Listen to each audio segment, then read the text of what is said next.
রাতে ভাত বেড়ে রেখেছিলাম, ভাত খাসনি কেন? কালকে রাতে কালকে রাতে কালকে রাতে আসলে মা কালকে রাতে রাহুলকে বাড়িতে গেছিলাম, তো এবার রাহুলের মা এত সুন্দর রান্না করে, মানে ফ্রাইড রাইস আর চিলি চিকেনটা দারুণ করেছিলাম, তো পুরো চেটে পুটে খেয়ে এসেছি। ওই জন্য কালকে রাতে পেটটা ভরা ছিল, ওই জন্য আমি খেতে পারিনি। রাহুল রাহুলটা আবার কি? রাহুল রাহুল কে? রাহুলটা কে মা? আমি কি করে জানবো? তুই জানিস, তুই তো বললি রাহুল।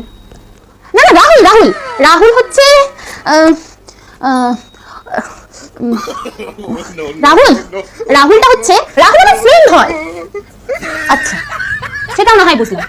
তা রাহুল কোন কলেজে পড়ে রে? রাহুল ও তো ইঞ্জিনিয়ারিং কলেজে পড়ে, ও দারুণ স্টুডেন্ট, ও তো কলেজের টপার। ইঞ্জিনিয়ারিং কলেজে? কিন্তু রাহুল ইঞ্জিনিয়ারিং কলেজে পড়ে, তুই ম্যাথ নিয়ে পড়িস, তাহলে তোরা দুজনা ফ্রেন্ড কি করে হলি? ওর কলেজ আলাদা, তোর কলেজ আলাদা, তাহলে